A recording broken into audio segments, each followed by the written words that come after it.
Being excluded from a group is something nobody wants to experience. The same can be said for people with special needs in our communities. When someone is excluded from a group, they can experience loneliness, sadness, confusion, and many other emotions. The Individuals with Disabilities Education Act is a federal law that requires schools to serve the educational needs of eligible students with disabilities. Even though someone may have a learning issue, they may not qualify under the IDEA.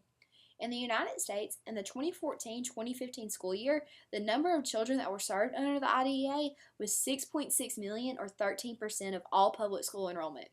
Excluding special needs students from the rest of the community is a big problem facing today's society, and the community at large needs to be informed about how special needs people are no different than the non-disabled individuals.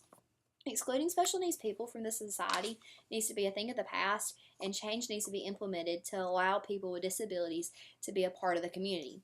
Syracuse University's Center for Human Policy has been working to promote community inclusion since 1979. Their philosophy states that people with disabilities have the right to inclusive education, living, employment, and leisure opportunities. It is also important for people with disabilities to play a large role in helping to design and facilitate their own care, opportunities, and support. Many people think that just because someone has a disability that they are not the same as them. If they would take time to sit down and get to know them, they would realize that that person is just the same as the other person is.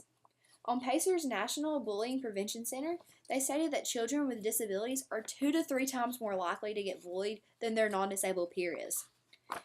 With the special needs students being included more into society, they will be able to learn more skills on how to deal with bullying and not be so blindsided by it.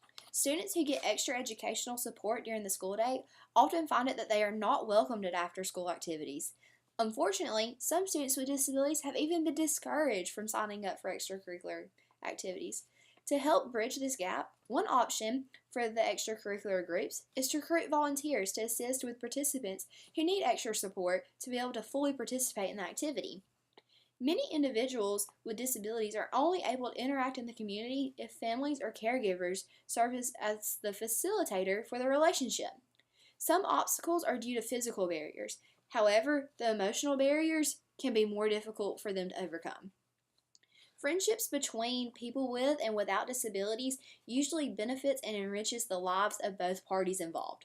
The non-disabled community will be able to learn so much from integrating the disabled community much more into their daily lives.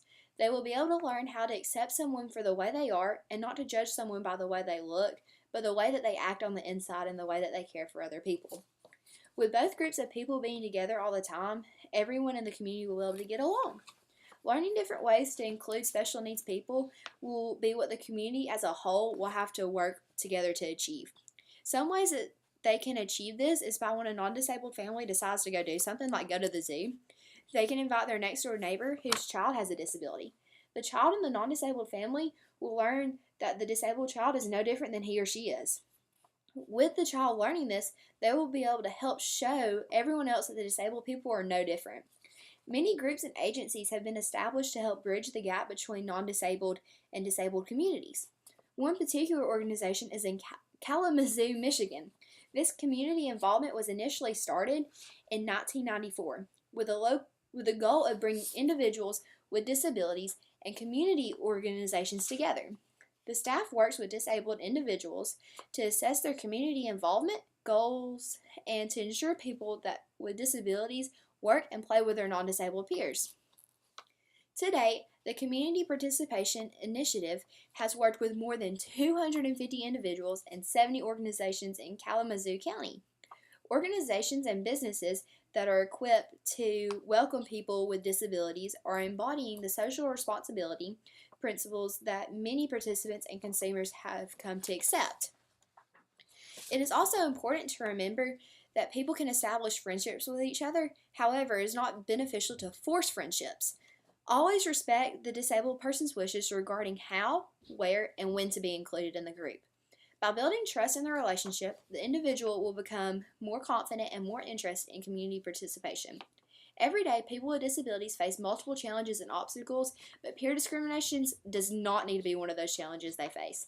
If society learns to involve people with disabilities, then the disabled person proves to themselves and the community that they can do just as much as the non disabled person, but just in different ways than they do.